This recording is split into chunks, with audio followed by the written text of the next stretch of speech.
There are some common reasons why some of these applications are being refused. So many of you out there don't know this. What's up, my breakfast family? Welcome back to my channel where we explore the Great White Canada. If you're new here or this is your very first time you're coming across this space, hi, how are you doing? My name is Wendy, and in this channel, I talk about educative content on how you can move into Canada with your family, settle seamlessly. And if this sounds really interesting, or this is the type of video you have been searching for, then consider yourself you are absolutely in the right channel.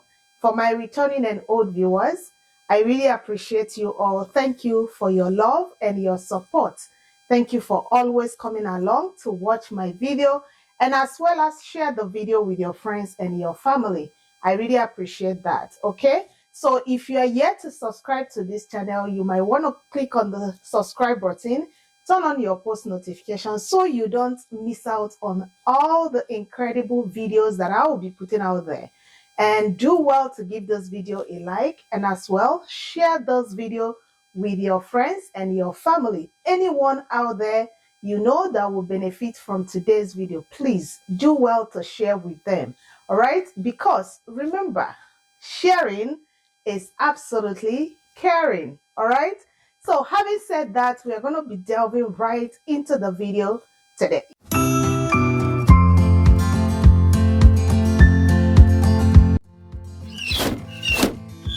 So this video is going to be an eye-opener for a lot of you out there that have been looking at moving into Canada. Sometime in October, Canadian immigration announced that there are going to be some changes regarding to studies in Canada. And I know I made a video around that about this particular stuff. And since then, I've come in contact, so many people will be wondering, is it that Canada is no longer accepting international students? Is it that international students are not going to be getting student visa? All right. And so many people have been denied, while some have also gotten visas as well. Now, I have a relation, my cousin, who also applied for study in Canada. And that is also part of the reason why I want to make this video, to put it out there so that a lot of people that watches me, or maybe you have a family member that is thinking on coming to Canada to study, and they are having this mindset, I'm not sure Canada is really still accepting immigrants like international students to come and study in Canada. Yes, I know it's not easy. That my cousin I'm talking about, there are certain things that, again, she didn't have in her application, but unfortunately she was denied visa. And I know so many people have reached out and saying they have applied, they haven't been getting approval in terms of their visas, while some have gotten their approvals. So in this video, we are going to be looking at those reasons why sometimes it feels like when you apply for study and you apply for your visa, you are not being granted. I know. If you don't know the reason why all these things are happening, you are bound to be making that mistake over and over and over again. But when you know your reasons, or when you check your applications very well, that will help you not to make that mistake. And luck shine on you, you are going to be granted that visa, and you will have the opportunity to come into Canada, study, get all your papers, and you settle.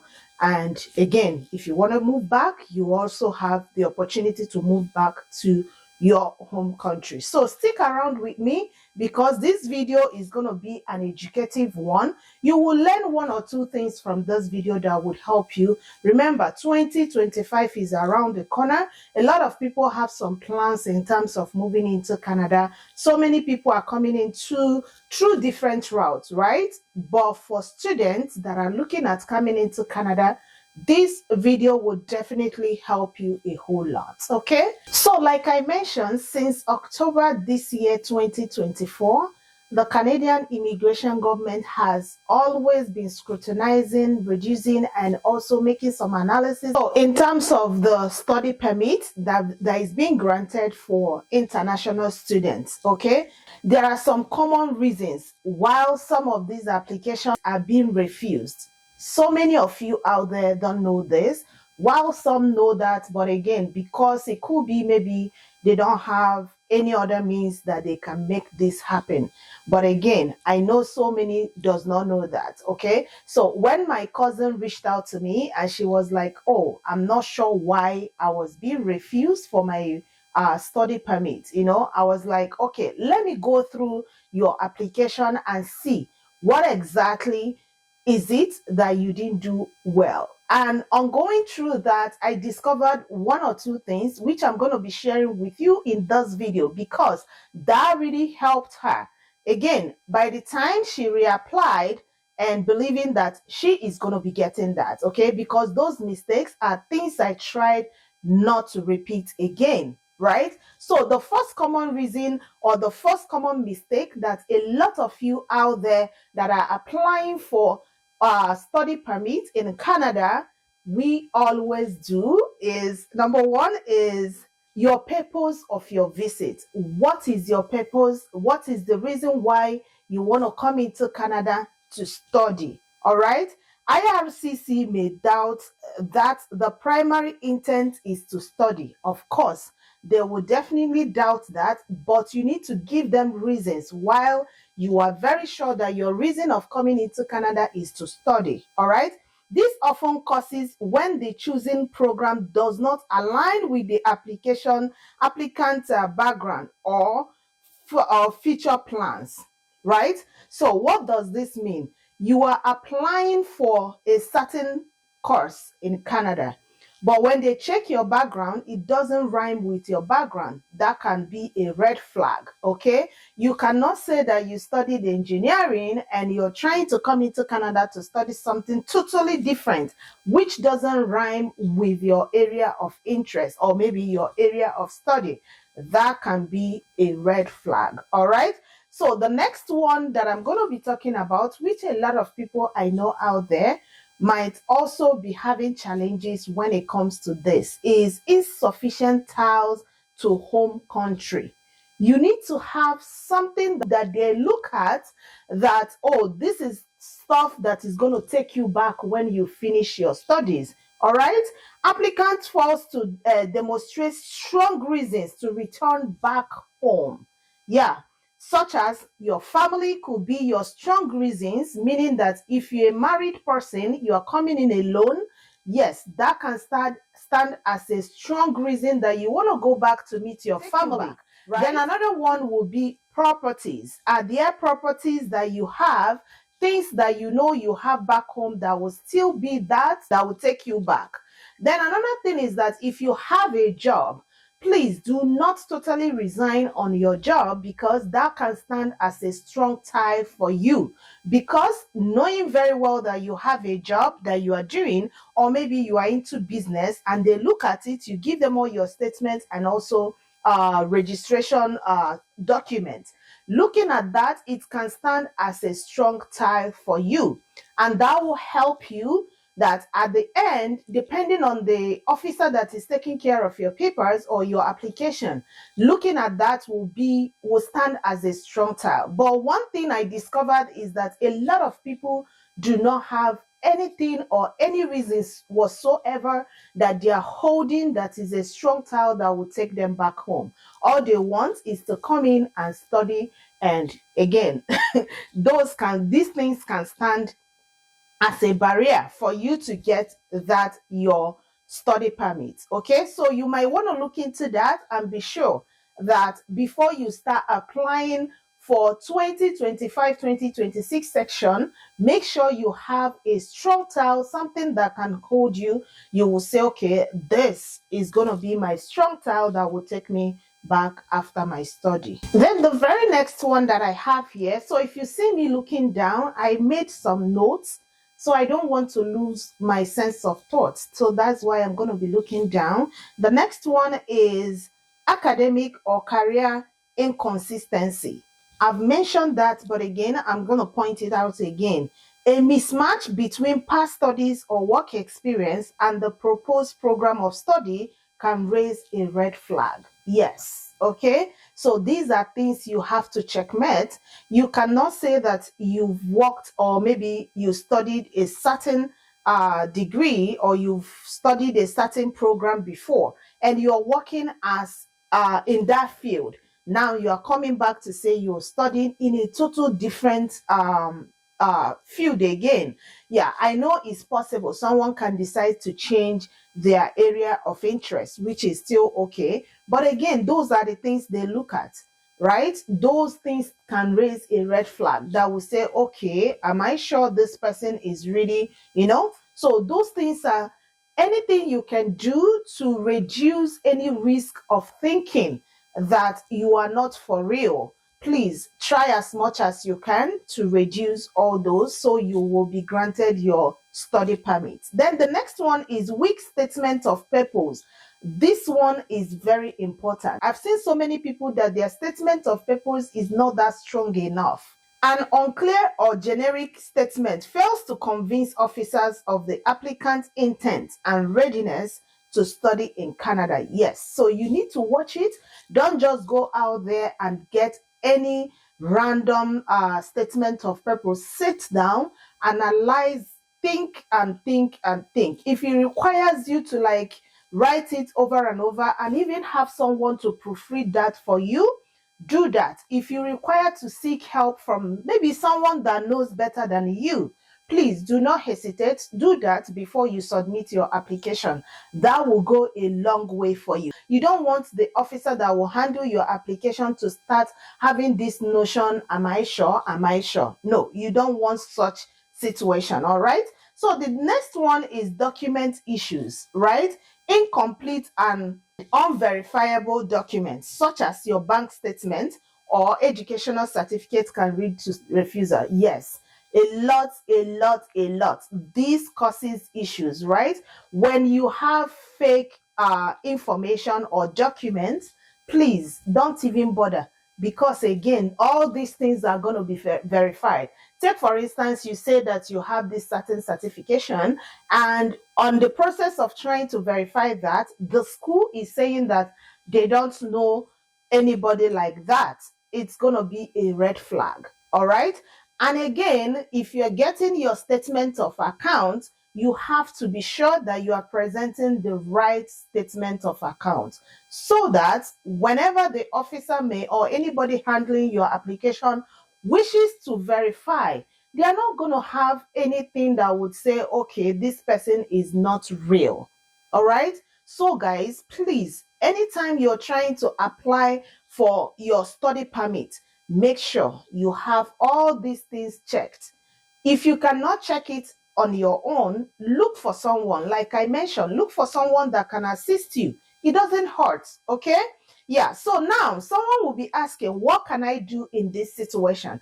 Don't worry, I'm going to tell you a few things that you might possibly do that will help you to scare through. So according to what I put down, because when I was making my findings, I put down some stuff which I also mentioned in this video. Number one, on what you can do in order to mitigate this refusal of your study permit as an international student is one, you need to strengthen your application. And what do I mean by this?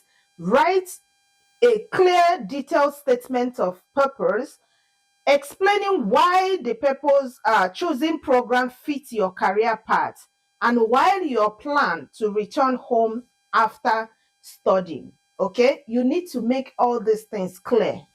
All right.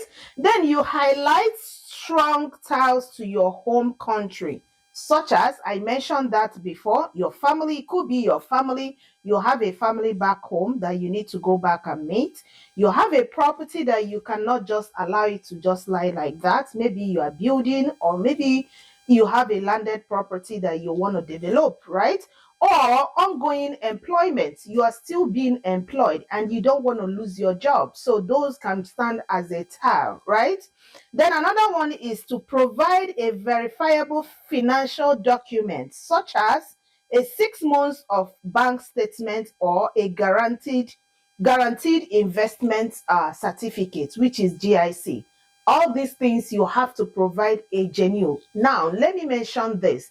Whenever you are doing any application whatsoever, when it comes to immigration, please make sure you are providing the right information. Do not try to do any hanky-panky, right?